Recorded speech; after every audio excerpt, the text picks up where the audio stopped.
1971 সালে বাংলাদেশের স্বাধীনতা যুদ্ধকে কেন্দ্র করে পশ্চিম পাকিস্তানি সামরিক বাহিনী এবং তাদের স্থানীয় সহযোগী রাজাকার আল-বদর আল-শামস বাহিনী 9 মাসব্যাপী যে নৃশংসতা চালিয়েছিল তা আধুনিক ইতিহাসের অন্যতম বৃহত্তম এবং সুনির্দিষ্ট গণহত্যা হিসেবে বিবেচিত হয়। এই 9 মাসের হত্যাযজ্ঞে 30 লক্ষ মানুষ নিহত হয়েছিল, 2 থেকে 4 লক্ষ নারী ধর্ষণের শিকার হন। এই বিপুল হত্যাকাণ্ডের একটি গভীর রাজনৈতিক এবং আদর্শিক উদ্দেশ্য ছিল, যার অন্যতম প্রধান শিকার হয়েছিল পূর্ব পাকিস্তানের হিন্দু জনগোষ্ঠী। পশ্চিম পাকিস্তানি অভিজাতদের বাঙালি সংস্কৃতি এবং জাতিসত্তা সম্পর্কে তীব্র জাতিগত এবং ধর্মীয় বিদ্বেষ ছিল। তারা নিজেদের জাতিগতভাবে শ্রেষ্ঠ মনে করত। এই সামরিক পরিকল্পনার উদ্দেশ্য ছিল কেবল রাজনৈতিক বিরোধিতা দমন করা নয়, বরং পূর্ব পাকিস্তানের জনসংখ্যা ও সাংস্কৃতিক চরিত্রকে স্থায়ীভাবে পাল্টে দেয়া। কিন্তু পাকিস্তানি মিলিটারি বাঙালি হিন্দু ও মুসলমানের উপর যে হত্যাযজ্ঞ চালিয়েছিল তাকে কি গণহত্যা বলা যায়? যে কোনো হত্যাকাণ্ডই কি গণহত্যা বলে স্বীকৃতি পেতে পারে? জেনোসাইড বলে গণ্য হতে গেলে আসলে কি কি বিষয় মনে রাখাটা জরুরি? গণহত্যা হলো কোনো নির্দিষ্ট জাতিগত, ধর্মীয় বা নৃতাত্ত্বিক গোষ্ঠীকে সম্পূর্ণ বা আংশিকভাবে ধ্বংস করার উদ্দেশ্যে পরিকল্পিতভাবে সংগঠিত হত্যাকাণ্ড। এই শব্দটি প্রথম তৈরি করেন পোলিশ আইনজীবী রাফায়েল লেমকিন। গণহত্যার মধ্যে অন্তর্ভুক্ত হতে পারে যে কোনো গোষ্ঠীর মানুষদের হত্যা করা, তাদের গুরুতর শারীরিক বা মানসিক ক্ষতি করা, অথবা জীবনযাত্রার এমন পরিস্থিতি তৈরি করা যা গোষ্ঠীটিকে ধ্বংস করে দিতে পারে। এই সংজ্ঞা অনুসারে 1971 সালে পশ্চিম পাকিস্তানি সেনাবাহিনী যে বাঙালির উপর, বিশেষ করে বাঙালি হিন্দু জনগোষ্ঠীর উপর গণহত্যা চালানোর উদ্দেশ্যে আক্রমণ চালিয়েছিল তা নিয়ে কোনো সন্দেহ নেই। পশ্চিম পাকিস্তানি শাসকেরা মনে করত যে বাঙালি সংস্কৃতি, বিশেষ করে বাংলা ভাষা, হিন্দু প্রভাবে দূষিত হয়েছে। 1952 সালে ভাষা আন্দোলন থেকে শুরু করে রবীন্দ্রসঙ্গীতের মতো সাংস্কৃতিক উপাদান নিষিদ্ধ করার চেষ্টা ছিল এই সাংস্কৃতিক শুদ্ধিকরণের অংশ। বাঙালিরা যখন সংস্কৃতি এবং ভাষার অধিকার প্রতিষ্ঠা করতে চাইছিল, তখন পাকিস্তানিরা বিষয়টিকে ইসলামিক আদর্শের প্রতিপক্ষ হিসেবে দেখিয়ে বাঙালির অধিকারকে দমন করার কূটকৌশল হাতে নেয়। 1970 সালের নির্বাচনে আওয়ামী লীগের বিপুল বিজয় এবং স্বায়ত্তশাসনের দাবিকে পশ্চিম পাকিস্তানি অভিজাতরা তাদের ক্ষমতা এবং আদর্শের প্রতি চূড়ান্ত চ্যালেঞ্জ বলে মনে করে। বিপুল হত্যাযজ্ঞ চালিয়ে একটি জাতির মেরুদণ্ড ভেঙে দিয়ে তাদের উপর সামরিক শ্রেষ্ঠত্ব প্রতিষ্ঠা করাই ছিল তাদের উদ্দেশ্য। 1971 সালের 25 মার্চ রাতে ঢাকা শহরে অপারেশন সার্চলাইট নামে যে হত্যাযজ্ঞ শুরু করে পাকিস্তানি মিলিটারি, তার মূল লক্ষ্য ছিল বাঙালির রাজনৈতিক, সামাজিক এবং সাংস্কৃতিক নেতৃত্বকে আঘাত করা। পাকিস্তানি সামরিক বাহিনীর পরিকল্পনায় 4টি সুনির্দিষ্ট গোষ্ঠী ছিল প্রধান লক্ষ্যবস্তু, যাদের নির্মূল করা ছিল এই অপারেশনের উদ্দেশ্য। এই 4টি গোষ্ঠী হলো ছাত্র, বুদ্ধিজীবী ও পেশাজীবী, আওয়ামী লীগ সমর্থক এবং হিন্দু সম্প্রদায়, যাদেরকে পাকিস্তানি মিলিটারি শত্রু বলে বিবেচনা করত। এই 4টি টার্গেট গ্রুপের মধ্যে একটি ধর্মীয় পরিচয় থাকা স্পষ্ট প্রমাণ করে যে ধর্মীয় পরিচয়ের ভিত্তিতে একটি বৃহৎ জনগোষ্ঠীকে নির্মূল করা বা বিতাড়িত করা ছিল তাদের অন্যতম টার্গেট। অপারেশন সার্চলাইটের প্রথম আঘাতের স্থানগুলোর প্রতীকী গুরুত্ব কিন্তু অনেক। 25 মার্চ রাতে আক্রমণের অন্যতম লক্ষ্য ছিল জগন্নাথ হল, যা হিন্দু ছাত্রদের প্রধান ডরমিটরি। জহুরুল হক হলে প্রায় 200 ছাত্র এবং রোকেয়া হলে প্রায় 300 ছাত্রীকে তারা হত্যা করে এদিন। এছাড়াও সেদিন রাতেই ঢাকা বিশ্ববিদ্যালয়ের 10 জন অধ্যাপককেও তারা হত্যা করে। রাজারবাগ পুলিশ লাইন্স, পিলখানা ছাড়াও শাখারি বাজার, যেখানে ঢাকা শহরের হিন্দু জনগোষ্ঠীর একটা বড় অংশ বাস করত, সেখানেও তারা নির্বিচারে হত্যাকাণ্ড চালায়। এই আক্রমণগুলো প্রমাণ করে যে হিন্দু জনগোষ্ঠীকে শুরু থেকেই সুনির্দিষ্টভাবে টার্গেট করা হয়েছিল। কিন্তু বাঙালি হিন্দু জনগোষ্ঠীকে এমনভাবে টার্গেট করার কারণ কি ছিল? পাকিস্তানি সামরিক বাহিনী বাঙালি হিন্দুদের ভারতপন্থী এবং পাকিস্তানি আদর্শের বিরোধী হিসেবে মনে করত। পাকিস্তানি সৈন্যদের হিন্দুদের এলিমিনেট করার মৌখিক নির্দেশ দেওয়া হয়েছিল। কলেমা পড়া বা খতনা করা আছে কিনা তা পরীক্ষার মাধ্যমে হিন্দুদের পরিচয় যাচাই করার প্রমাণ অ্যান্থনি মাস্কেরানহাসের লেখায় পাকিস্তানি সৈনিকের জবানবন্দিতে জানা যায়। হিন্দুদের জমি, দোকান, সম্পত্তি এবং কিছু জায়গায় হিন্দুদের বাড়িতে হলুদ রং দিয়ে এইচ প্রতীক আঁকা হয়েছিল। এই সিম্বলাইজেশন করা হয়েছিল গণহত্যা নিশ্চিত করতে। এই পদ্ধতিগুলো প্রমাণ করে যে ধর্মীয় পরিচয় ছিল গণহত্যার অন্যতম ভিত্তি। দিনাজপুরের কাতলমারি, ঝালকাঠির গাবখান, ময়মনসিংহের গৌরীপুরের শালিহর সহ অসংখ্য গ্রামে শুধুমাত্র হিন্দু সম্প্রদায়ের লোকজনকেই বেছে বেছে নির্যাতন এবং হত্যা করার অসংখ্য ঘটনার খোঁজ পাওয়া যায়। পাকিস্তানি সামরিক এবং রাজনৈতিক অভিজাতরা হিন্দু জনগোষ্ঠীর উপর নিধনযজ্ঞ চালিয়ে ধর্মীয় শুদ্ধি অভিযান সম্পন্ন করতে চেয়েছিল। 1971-এ আনুমানিক 1 কোটি মানুষ ভারতে শরণার্থী হিসেবে আশ্রয় গ্রহণ করেছিলেন। 1971 সালের আগস্ট মাসের মাঝামাঝি পর্যন্ত এই বিপুল সংখ্যক শরণার্থীর মধ্যে 92% ছিলেন হিন্দু। এই বিশাল দেশত্যাগের চিত্রটি শুধুমাত্র যুদ্ধের কারণে দেশত্যাগকে নির্দেশ করে না, বরং ধর্মীয় পরিচয়ের ভিত্তিতে সৃষ্ট নিদারুণ আতঙ্ক এবং জীবন বাঁচানোর জন্য ভিটেমাটি ত্যাগ করার প্রবণতার দিকে ইঙ্গিত করে। হিন্দুদের বিতাড়িত করার লক্ষ্য 1971-এ গণহত্যার অন্যতম কেন্দ্রীয় উপাদান ছিল। বিশাল সংখ্যক শরণার্থীর আগমনে ভারতের সীমান্তবর্তী রাজ্যগুলোতে চরম মানবিক সংকট সৃষ্টি হয়। শরণার্থী শিবিরগুলোতে স্বাস্থ্য ব্যবস্থা ও খাদ্যের অভাবের কারণে ব্যাপক রোগ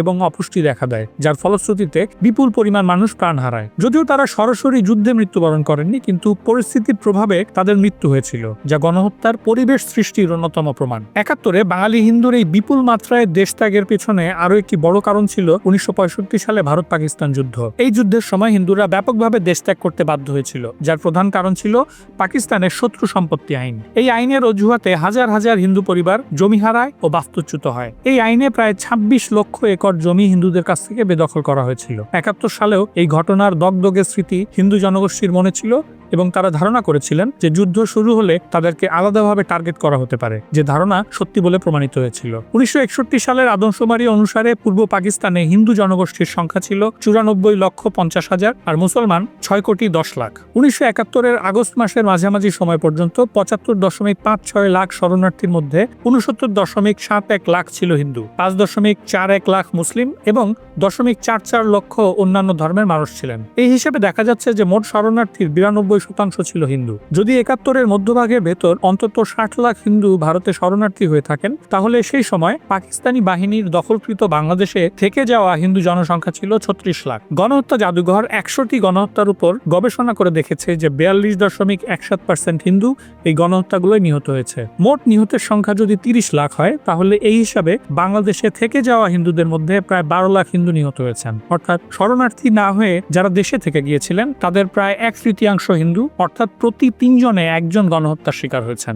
মোট হিন্দু জনসংখ্যার প্রতি 100 জনের ভেতর প্রায় 13 জনকে হত্যা করা হয়। অর্থাৎ শতাংশের হিসেবে বাঙালি হিন্দু জনগোষ্ঠীর উপর বাঙালি মুসলমানের চাইতে 3 গুণ বেশি হারে গণহত্যা চালানো হয়েছে 1971-এ। 1971-এ পাকিস্তানি বাহিনীর দ্বারা পরিচালিত গণহত্যাগুলোর মধ্যে অন্যতম হলো চুকনগর গণহত্যা। এটা কেবল একটা একক ঘটনা ছিল না, এটা ছিল পাকিস্তান মিলিটারি পরিচালিত শরণার্থী নির্মূলের সবচেয়ে ভয়াবহ দৃষ্টান্ত। 1971 সালের 20 মে খুলনা জেলার ডুমুরিয়া উপজেলার চুকনগরে এই ভয়াবহ ঘটনাটি ঘটে। গণহত্যা শুরুর পর দক্ষিণ বাংলার হাজার হাজার হিন্দু পরিবার যারা বাগেরহাট, রামপাল, মংলা, দাকব, বটিয়াঘাটা এবং বৃহত্তর খুলনা অঞ্চল থেকে ভারতে আশ্রয় নিতে যাচ্ছিল, তারা নিরাপদ মনে করে চুকনগরকে ট্রানজিট পয়েন্ট হিসেবে বেছে নিয়েছিল। 19 মে রাতে হাজার হাজার মানুষ সেখানে জড়ো হয় এবং পরদিন সকালে ভারতের সীমান্তের দিকে যাওয়ার জন্য অপেক্ষা করতে থাকে। স্থানীয় রাজাকার বাহিনী এই বিশাল জনসমাগমের খবর পাকিস্তানি মিলিটারিকে সরবরাহ করে। এই তথ্যের ভিত্তিতেই সামরিক বাহিনী চুকনগরকে তাদের লক্ষ্যবস্তু হিসেবে বেছে নেয়। 20 মে দুপুরে পাকিস্তানি সামরিক বাহিনীর সদস্যরা আকস্মিকভাবে এই নিরস্ত্র শরণার্থীদের উপর আক্রমণ করে, নির্বিচারে গুলি চালানো হয়। এটা ছিল বাংলাদেশে পাকিস্তানি মিলিটারি বাহিনীর দ্বারা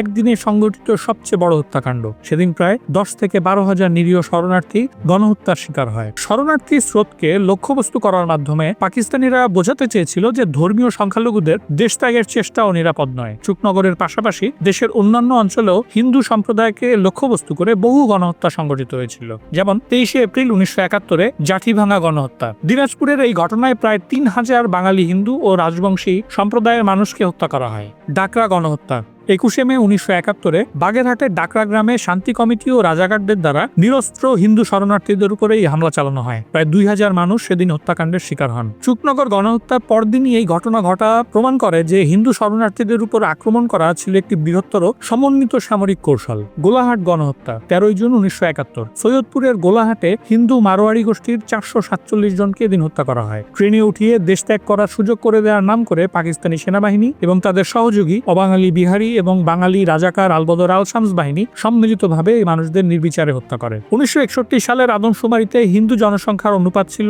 18.5%। 1974 সালের আদমশুমারি অনুযায়ী বাংলাদেশে হিন্দু জনসংখ্যার অনুপাত কমে দাঁড়ায় 13.5%। এই পতন স্পষ্ট নির্দেশ করে যে সামরিক সহিংসতা এবং জোরপূর্বক দেশ ত্যাগ ছিল পশ্চিম পাকিস্তানি সামরিক বাহিনীর সাংস্কৃতিক শুদ্ধিকরণ এজেন্ডার একটি অনিবার্য ফল। 71-এর পুরো 9 মাস জুড়ে এমন অসংখ্য গণহত্যার ঘটনা ঘটেছে সারা দেশ জুড়ে। এই ঘটনাগুলো স্পষ্ট করে যে হিন্দুরা তাদের ধর্মীয় পরিচয়ের কারণে স্বয়ংক্রিয়ভাবে লক্ষ্যবস্তুতে পরিণত হয়েছিল। 1971 সালের গণহত্যায় নারী ধর্ষণ ছিল পাকিস্তানি বাহিনীর আরেকটি যুদ্ধ কৌশল। নারী ধর্ষণকে তারা ব্যবহার করেছিল বাঙালি জাতিসত্তার উপর দীর্ঘস্থায়ী মানসিক এবং সামাজিক আঘাত হানার উদ্দেশ্যে। পাকিস্তানি মিলিটারি এবং রাজাকাররা স্কুল, কারখানা এবং সামরিক ব্যারাকগুলোকে ধর্ষণ ক্যাম্পে পরিণত করেছিল, যেখানে প্রায় 2 থেকে 4 লক্ষ বাঙালি নারী ধর্ষিত হন। ধর্ষণের শিকার হওয়ার পর সামাজিক কলঙ্ক ছিল আরো মর্মান্তিক। মর্মান্তিক। আনুমানিক 1,70,000 নারীর গর্ভপাত ঘটাতে হয়েছিল এবং প্রায় 30,000 নারী আত্মহত্যা করেছিলেন। গণহত্যার এই ভয়াবহতা কিন্তু সেই সময় আন্তর্জাতিক মহলে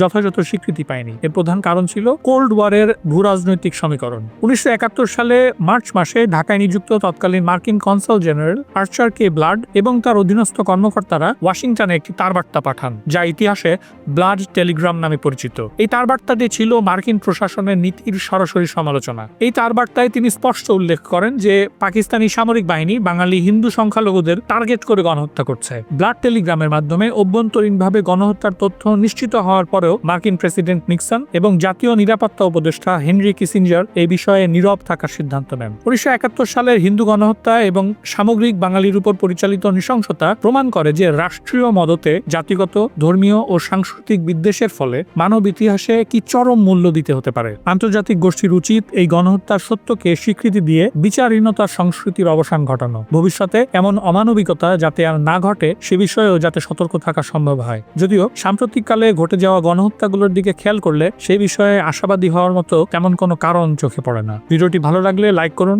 কমেন্ট করে আপনাদের মতামত জানান আর বেশি বেশি করে শেয়ার করুন। দেখা হবে পরবর্তী ভিডিওতে। সবাইকে ধন্যবাদ।